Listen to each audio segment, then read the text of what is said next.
Hiding on this meeting right now. I mean, there's an expectation that we're going to see a significant OPEC production cut. This will be Here, people keep asking, what is OPEC? Here you go. Petrol for your car. It's an ingredient in a lot of what we use, from the plastic glove that keeps your hand clean to the tires that keep you on the road, which means these products can be affected by the fluctuating price of oil. That price is largely decided by supply and demand and the collective actions of an organization that provides 40% of the world's oil, OPEC. OPEC stands for the Organization of the Petroleum Exporting Countries. It was formed in 1960 by founding members Iraq, Kuwait, Iran, Saudi Arabia, and Venezuela. The group was created to monitor the stability and prices of the petroleum. I mean, if I were Biden, I'd tell MBS the cost of maintenance on their bombers just went up to $1 billion a day. I mean, yeah, you could do that. I mean, that's no different fundamentally than like arming the Houthis. So it's literally like the other side of that equation. Why not? Fucking roll with it, dude. Go crazy. You know what I mean? Oops. Inflation came for you, Jack. Cut the malarkey. Oh, man. Except, again, that contract is not dictated by Brandon. That contract is not done at the behest of the State Department. Or if it is done at the behest of the State Department, it is being done for Raytheon, for Lockheed Martin, for Boeing. Do you understand? Everything that America does, it does because it's 5 corporations in a fucking trench coat, okay? So you can't really do that either. That's the fundamental reality that a lot of people are forgetting in this circumstance. Okay? The American government, just like all governments, is vast. It has awesome powers. And yet it regularly refuses to use said powers because they are cucked to corporations. Okay? That's it. That's the reality. Same goes for the fucking oil producers, which we cannot control and refuse to control. And same goes for the fucking defense manufacturers. Those are like 2 major industries right there.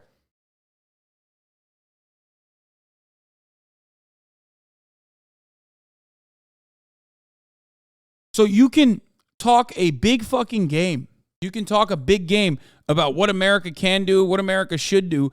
But ultimately, I don't think they're going to do that.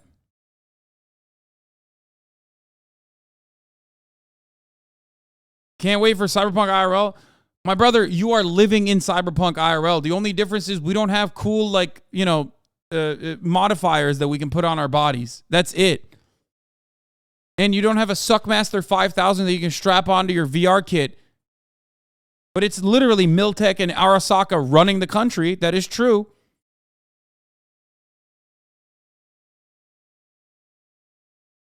Just less neon and no Suckmaster 5000.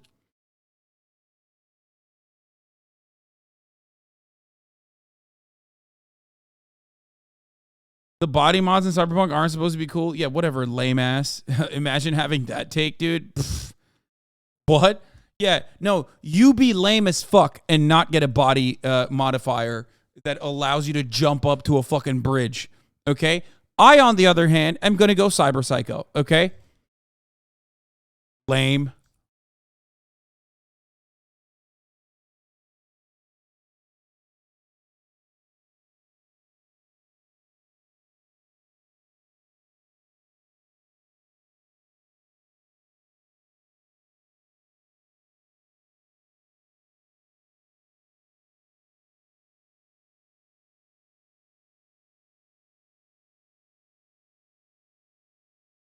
I'm a chromatic, 100%. I will be using the drugs that fucking suppress your immune system out the fucking wazoo, okay?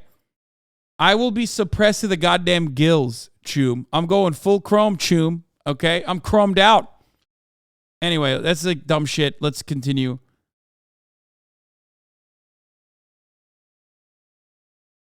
Does anyone know the original creator of Cyberpunk said the Cyberpunk future in 2020? And he accurately predicted the 2008 housing crisis and the 2017 recession. Wait, what? But Hassan, what about the transhumanism themes and critique inherent to the cyberpunk genre regarding augmentation?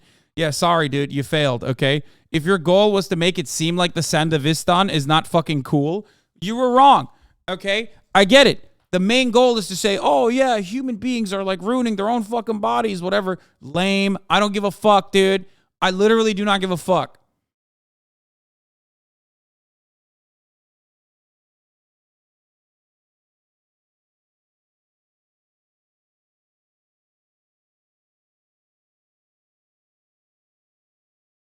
Can you imagine being kitted out with all different matter of like cyber implants and shit, and I'm streaming 24/7, okay?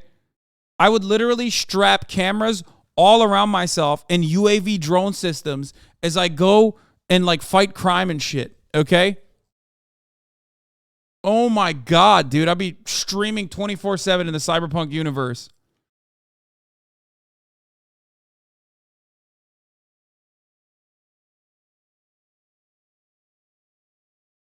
Arthritis and bone degradation over time exists? No, dude, call me fucking, what was it, Adam Savage or whatever? The fucking main guy, the one in Cyberpunk, the video game as well. Adam Smasher, dude. I'm fucking, call me Hasan Smasher, okay?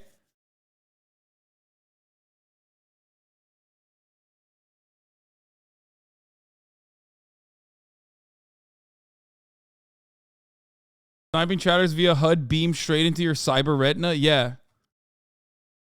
Yeah, I'm Adam Savage, bitch.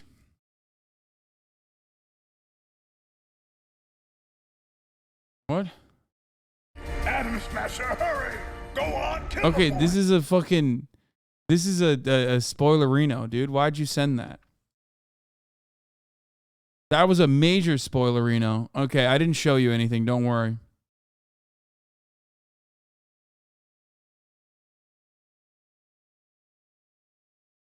Also, you have to remember, like, I liked the Cyberpunk game because I am a slut for good world building. Okay? You give me like a cool dystopian world that you've built, I'm gonna whore myself out in it. Okay?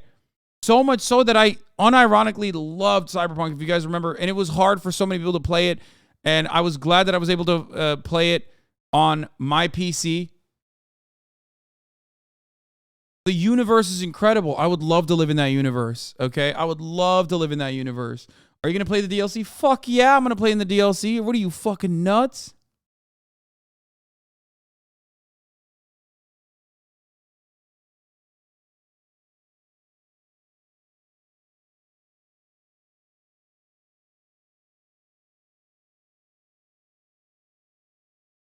The anime was great too. It was sad, but it was great. Anyway, let's get back to OPEC, the real dystopian future monopoly that we were talking about. Petroleum market, which was previously determined by US-dominated multinational oil companies. Currently, OPEC member countries also include Algeria, Angola, Ecuador, Equatorial Guinea, Gabon, Libya, Nigeria, Qatar, and the United Arab Emirates. Today, these oil-producing member countries supply over 40% of the world's crude oil production, and together they control more than 80% of the world's proven crude oil reserves. OPEC's oil and energy ministers meet twice a year in Vienna, Austria, where they collectively Pan Am or Judy is a dumb question. Pan Am, dude. What the fuck? Are you kidding me? That's my queen. How dare you even...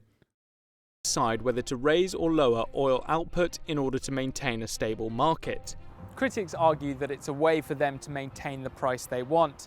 But does OPEC actually control world oil? The biggest consumers of oil are the US and China. It was China's rapid development in the early 2000s, coupled with a lack of growth in the production of oil, which sent the price of oil shooting up. In turn, those high prices made it profitable for non-OPEC countries like the US and Canada to go after and discover harder to extract oil.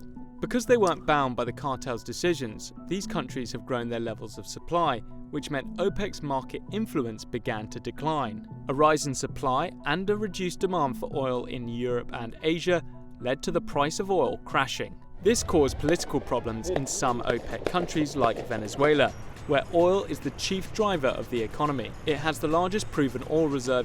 I want to run this again. Hold on. Market influence began to decline. A rise in supply and a reduced demand for oil in Europe and Asia led to the price of oil crashing. This caused political problems in some OPEC countries like Venezuela, where oil is Oh, that caused the political crisis.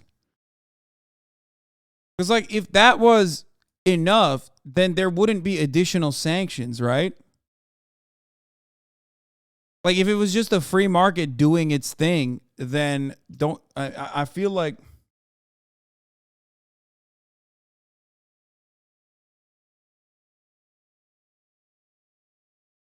no political crisis in Saudi Arabia, though. Yeah, weird. Is the chief driver of the economy. It has the largest proven oil reserves in the world, but also the highest inflation rate on the planet. But for most consumers, the drop in the price of oil has meant cheaper fuel and lower energy costs. Since 2016, however, oil prices have been steadily rising. Later that year, the Saudi-led OPEC members agreed to the first production cut since 2008, a reduction of around 1 million barrels a day. Crucially, Russia and 10 other non-members also agreed to pump less oil. OPEC and its allies agreed to extend the cuts through to the end of 2018. But in the US, there's a shale oil boom. Production levels recently hit a record high and are predicted to surpass both Saudi Arabia and Russia. But even with higher output levels, the US still imports roughly 300 million barrels of oil a month. For the renewable energy industry, however, keeping oil supply high and steady makes it an attractive alternative and might be one of the most powerful tools to grow the sector. But the price of oil remains volatile. Geopolitical factors such as the Iran nuclear deal and President Trump threatening OPEC could see the prices go up or down. But in the end, the forces of supply and demand will ultimately determine the price. With more than 80% of the world's proven oil reserves, OPEC in the 21st century continues to be relevant, and their decisions can still affect the price of oil, if just temporarily. But as new sources of energy gradually replace hydrocarbons, the oil industry faces a race against time. In the words of an ex-Saudi oil minister, the Stone Age did not end for lack of stone, and the oil age will end long before the world runs out of oil. Cap. Notice how there's no energy independence discussions ever that revolve around, I don't know, shifting our hyper focus away from fossil fuels.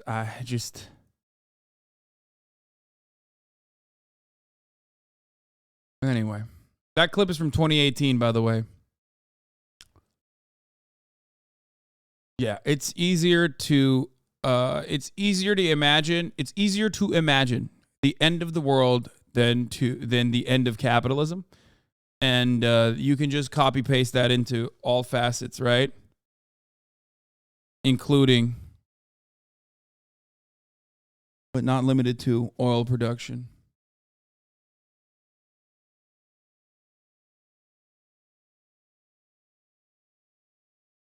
Be the first major OPEC plus cut since 2020 when oil prices went negative. And this is obviously something that the Biden administration would be, very concerned